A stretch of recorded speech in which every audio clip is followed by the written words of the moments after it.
কেইটামান মনলৈ আহিল, ভাবিলোঁ আপোনালোকৰ লগতে পাতোঁ, নহ'লেনো কাৰ লগত পাতিম। আপোনালোকে শুনিব, মানে শুনিবই লাগিব, কাৰণ আপোনালোককে ক'বলৈ আহিছোঁ আৰু শুনি পিনি আপোনালোকৰ মূল্যৱান মন্তব্যটো মানে দি যাব দেই।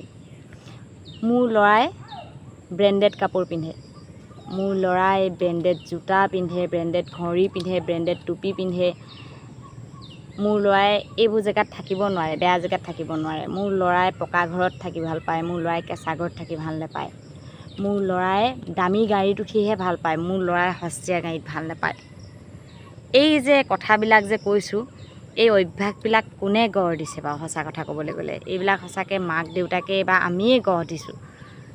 সি যেতিয়া সৰুৰ পৰাই আমি সিহঁতক এইটো দিছোঁ যে শিক্ষাটো আমি তেহেঁতৰ মুখৰ আগত কৈছোঁ যে মোৰ ল'ৰাই এইটো নিপিন্ধে, মোৰ ল'ৰাই এইটো নাখায়, মোৰ ল'ৰাই এনেকুৱাত যায় এনেকুৱা ঘৰত থাকি বেয়া পায়। আমি দিছোঁ এইটো শিক্ষা ল'ৰা ছোৱালীক। সিহঁতি গম পোৱা নাই কোনটো ব্ৰেণ্ডেড হয়, কোনটো ব্ৰেণ্ডেড নহয়, কোনটো ঘৰত থাকিব লাগে, কোনটো ঘৰত থাকিব নালাগে। সেইবোৰ সম্পূৰ্ণ নিৰ্ভৰ কৰে নিজৰ মাক দেউতাকৰ আৰু ঘৰৰ পৰিয়ালৰ ওপৰত। আমি কৈ ল'ৰা ছোৱালীবিলাকক সঁচাকৈ সেইটো পথলৈ লৈ গৈ আছোঁ, যিটো পথত মানুহে পিছত ল'ৰা ছোৱালীবিলাক ডাঙৰ হৈ সকলো জেগাতে মানে এডজাষ্ট হ'ব নোৱাৰে। এই কথাবিলাক এইটো কাৰণে কৈছোঁ, মাক বাপেকো কিছুমান ক্ষেত্ৰত মানে জগৰীয়া, গম পাইছেনে? এই যে বৃদ্ধাহাল যে এতিয়া যে একমাত্ৰ ছোৱালীজনী বিয়া সোমাই পিনি যে ঘৰ পৰ্যন্ত যে এই ঋণত দি দিলে, মাক বাপেক যে এতিয়া থাকিবলৈ জেগা নোহোৱা হৈছে, সেই কথাটোক লৈহে মই মানে এই ভিডিঅ'টো বনাম বুলি ভাবিলোঁ। আজিকালি মানে কি ক'ম, হয়তো আমাৰ গাতো কেতিয়াবা ভুল হ'ব। আমিতো তুলিছোঁ ল'ৰা ছোৱালী ন, আমি বিচাৰোঁ সিহঁতি ভালকৈ থাকক, ভালকৈ ৰাখোঁ, সিহঁতক খুৱাওঁ। কিন্তু আমি ইমান হেৰি হ'ব নালাগে, ল'ৰা ছোৱালীকে যেন সৰ্বোচ্চ উজাৰি দি পিনি পিছত মানে নিজলৈ একো নথকাকৈ। কিছুমান ক্ষেত্ৰত মানে নিজে অলপ চেলফিছ হ'ব লাগে। যেতিয়ালৈকে ল'ৰা ছোৱালীবিলাক ডাঙৰ নহয়, ফুটি খাব পৰা নহয়, এতিয়া আমাৰ দায়িত্ব সিহঁতৰ প্ৰতি। আমাৰ এইটো মানে একদম তেহেঁতক তুলিছোঁ যেতিয়া, ডাঙৰ কৰিম, খুৱাম বোৱাম, সিহঁতক এটা ভাল সংস্থাপন দিম, ভাল ধৰণে শিক্ষিত কৰিম। সেইটো আমাৰ দায়িত্ব, মাক দেউতাক হিচাপে আমাৰ নিজৰ সেইটো দায়িত্ব। আৰু আৰু আমি যে বস্তুবিলাক দিওঁ মৰমতে, সেইটো আমাৰ বিৰাট মোহ, মানে আমাৰ ল'ৰাটোক কিবা এটা দিম, দিছোঁ। ইমানো মানে যেতিয়া সিহঁতৰ এখন পাখি আছে, যেতিয়া পাখিখন সিহঁতৰ মানে নিজে উৰিব পৰা হয়, এটা সময়ত সিহঁতক এৰি দিব লাগে।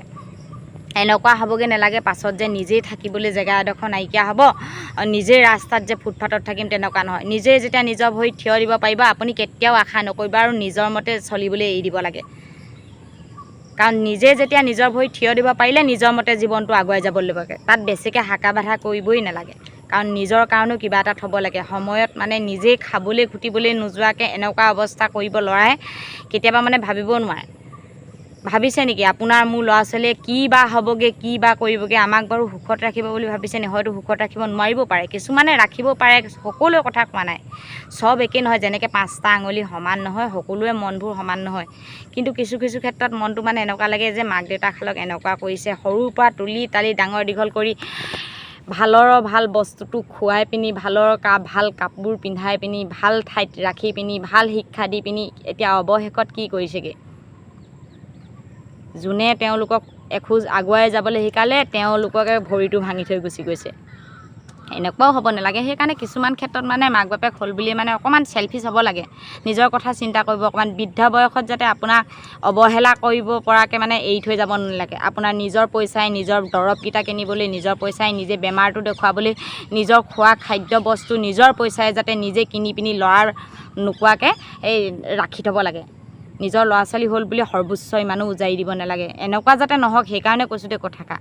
ভালো ক'ব পাৰোঁ, বেয়াও ক'ব পাৰোঁ। কোনোবাই হয়তো ভাল পাব শুনি, কোনোবাই বেয়া পাব। কিন্তু মনটোৱে মানে অকলে সেইবোৰ কথাতে মানে খুন্দা বুজি লাগি থাকে, মানে এই বাতৰি চাতৰিবোৰ দেখা মাত্ৰ। ভাবিলোঁ আপোনালোককো কওঁ, এনেই কথাটো সঁচা নে মিছা কওকচোন? ইমানো ল'ৰা ছোৱালীক লাই দিব নালাগে, কাৰণ আমিহে শিকাইছোঁ তহঁতক।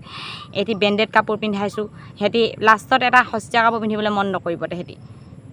এইটো আমাৰ ইহঁতি ভাল বস্তু খায়। আজিকালি ভীমকল পিঠাগুড়ি খোৱা ল'ৰা ছোৱালী নাই নহয়, চব ফাষ্ট ফুড খোৱা ল'ৰা ছোৱালী। সেইটো কাৰণে এই বস্তুটো নেখায়, মাক বাপেকেও এইটো দেখুওৱা নাই আৰু নেখায়ো সিহঁতি। কিন্তু আগতেতো সেইবোৰ খায়েতো ডাঙৰ হৈছিলে ন আমাৰ ডাঙৰবিলাক, মা দেউতা বা আইতা দৌতিহঁত। এনেকুৱা ধৰণৰ কথা। আমাৰ ইহঁতি কেঁচা ঘৰত থাকিব নোৱাৰে বা পকা ঘৰত থাকিব লাগে। এইবোৰ শিক্ষা মানে আমি দি আছোঁ, আমি বেয়া কৰি আছোঁ যেন তেনেকুৱা মনোভাৱ হয় মানে। সেইটো কাৰণে ল'ৰা ছোৱালীক ইমান লাই নিদিওঁ। মই বিশেষকৈ মোৰ ল'ৰাক লাগ বুলি ক'লে আমি যে মুখখন মেলিলেই বস্তুটো দি দিব লাগে তেনেকুৱা নহয়। কিছুমান ক্ষেত্ৰত মানুহে যি কয় দৰকাৰ নাই, এহঁতৰ মাকজনী এনেকুৱা, এহঁতৰ দেউতাক এনেকুৱা পাই বস্তুটো খুজিলে নিদিয়ে। সেই বস্তুটো মূল্য বুজে নে নুবুজে ল'ৰাটোৱে, সেইটো চাব লাগিব। সি যদি সেইটো বস্তু মূল্যই নুবুজে, ই যদি কান্দি কাটি বস্তুটো লাগে বুলি কয়, তাক কি লাভ দি। মানে সকলো বস্তু এটা লিমিটতহে দিব লাগে। জোখতকৈ অধিক দিলে পাছত ল'ৰা ছোৱালীয়ে মানে একো বস্তু নগনা হ'ব মানে। তেহেঁতৰ নিজৰ মতে লাগিব, নিজৰ মতে চব কৰিব লাগিব। যেনেকৈ এই গাড়ীখন নিজৰ মতে লাগিব, মোবাইলটো নিজৰ মতে লাগিব, কাপোৰযোৰ নিজৰ মতে লাগিব। সকলো সময়তে জানো মানুহৰ ওচৰত পইচা থাকিব? আপুনি বা মই সকলো সময়তে বাৰু ধনী হৈ থাকিব পাৰিমনে? এতিয়া এইটোৱে উদাহৰণ, এই ইমান ধনী দম্পতীহাল এতিয়া ৰাস্তাত থাকিবলগীয়া অৱস্থা হৈছে। সকলো সময়তে মানুহৰ পইচা নাথাকিবও পাৰে। এতিয়া আছে কাৰণে দিছে, এনেকুৱা কিছুমান পৰিস্থিতিৰ সন্মুখীন হ'ব, হয়তো আপোনাৰ গুৰিত পইচা নাথাকিবও পাৰে সেইটো কাৰণে। গতিকে সকলো পৰিস্থিতিৰ সন্মুখীন হ'ব পৰাকৈ মানুহ জীয়াই থাকিব লাগে।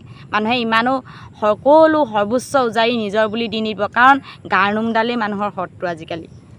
সেই কথাকেইষাৰকে আপোনালোকক কওঁ বুলি ভাবিলোঁ। এইফালে বহি আছোঁ পুখুৰী পাৰত অকলে অকলে, মানে এতিয়া মানুহবিলাকে ৰুইছে যে পথাৰবিলাক চাই ভাল লাগিছে, আলি পদূলিবিলাক দিছে। গতিকে ইয়াতে বহি পিনি আপোনালোকৰ লগতে বোলো দুই এষাৰ পাতোঁ, ভিডিঅ'টো দিলোঁ। আপোনালোকে ভাল কৈছোঁ নে বেয়া কৈছোঁ, খালি আপোনালোকৰ মূল্যৱান মন্তব্যটো মোক দি যাব।